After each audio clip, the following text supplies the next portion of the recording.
Let's go!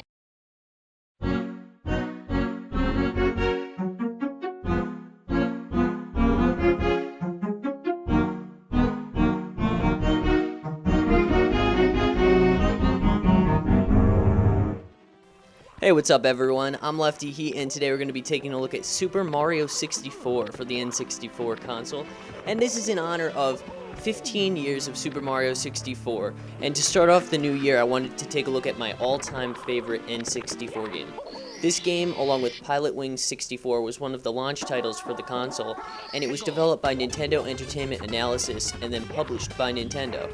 We start off this game in Princess Peach's castle, which consists of 3 floors, a basement, moat, and courtyard. The area outside the castle is an introductory area where the player can then experiment testing his or her player skills.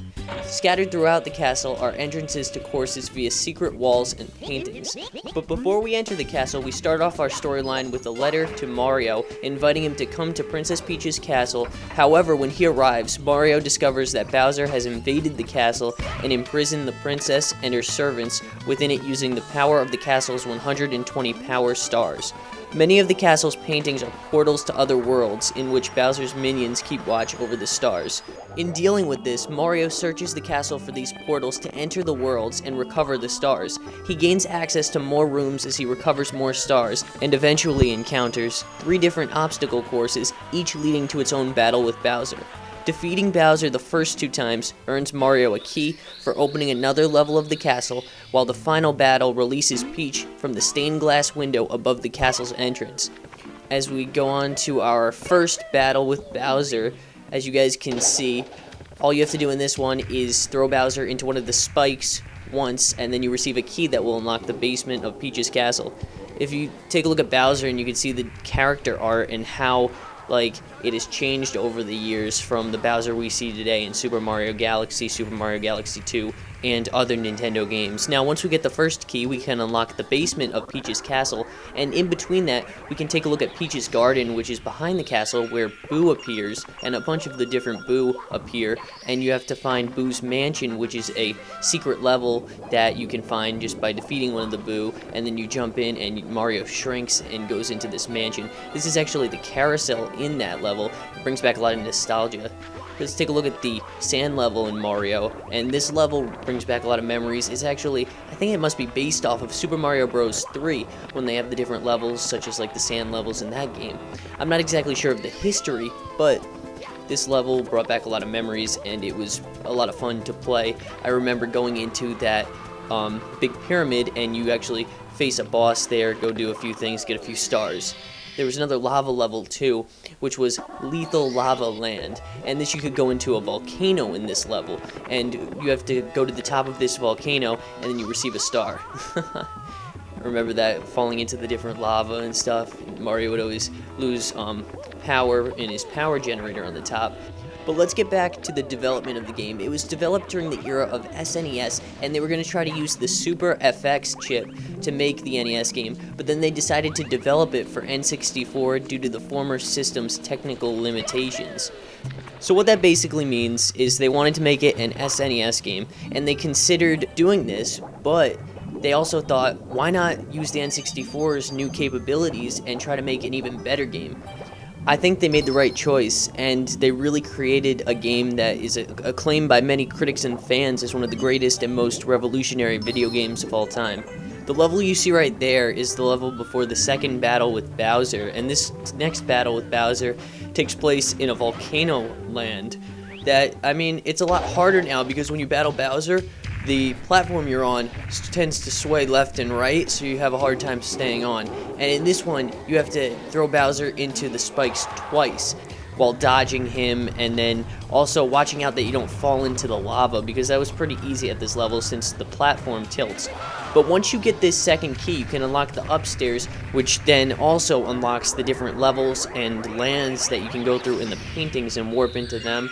And then you can also go through a couple side doors where you can go to levels such as this snow level right here. And my main thing with this snow level, it was a lot of fun, but I remember it was hard at times to collect all the 8 coins because I played this when I was younger. But my favorite part was probably the first star at this level where you have to go to the top of the giant snowman. and it was a lot of fun. I remember also going into an igloo where you'd collect different coins and then obtain the star. Koopa the Quick was a lot of fun too. He was in the first level, Bob on Battlefield, and you go up to the giant mountain, and then you could race him up to that, and if you beat him in a certain amount of time, you'd get a star. And then in this level, you'd also race him. This level now was a little bit different. Depending on how high or low you jumped into the painting would depend, well, it would tell you how high the water would be in this level. And there was another secret pathway that would take you to another section where a bunch of stars were. This was actually one of my favorites because there was a monkey in this level that would always steal your hat, and then he gives you a star at the end. You'd always have to try to catch him. And the different mushrooms, it was a lot of fun, but annoying at times because he would tend to take your hat a lot and then go up to a platform that was a little bit harder to get. Another animal that would steal your hat in this game was the bird in the sand level. He would always take your hat if you were on the ground, and then he saw you, he'd just swoop down and grab it, and then you have to go up to one of the platforms in order to get it back.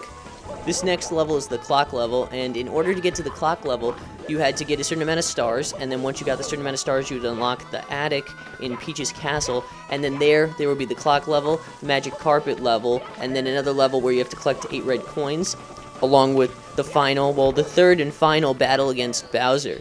Now let's get to the review part. Would I give this game a thumbs up or a thumbs down? Thumbs up, obviously, and this game has been one of the best games I've ever played in my life so far, and I hope that Nintendo continues to make games like this that really bring back a lot of great memories, and you can remember where you were and what you were doing when you were playing this game. I mean, right now it's been like a nostalgia overload. I've taken you guys into the world of Super Mario 64 and have gone through, well, at least not really have gone through, but have shown you guys at all of the levels in Super Mario 64 in about 8 minutes and something, 8 minutes and like 38 seconds. And then I hope you guys really enjoy this game, and if you haven't played this, go ahead and play it. They make it for the DS. There was a remake released for the Nintendo DS in 2004. And if you don't have a DS, you could always try this game on the Wii Virtual Console. I believe it's only 1,000 points or something like that. And it was released on November 19th, 2006 with the launch of the Wii. This game has also, I believe the graphics are already also revamped on the Wii Virtual Console, so you can experience some better graphics than what you see on the N64. And then this battle against Bowser is probably the most rewarding and brings back the most nostalgia in this Mario game because it was the hardest battle, with all of the different sides of the star platform falling off and how you had to throw Bowser into the spikes that were just floating in midair. But other than that, it was a lot of fun, and you received the final star, saving Princess Peach, and then at 120 stars you would go up to the top of the castle and see Yoshi. After 15 years, this game has still remained my favorite game of all time, and I hope you guys enjoyed this video showcasing Super Mario 64. Stars is restored to the castle.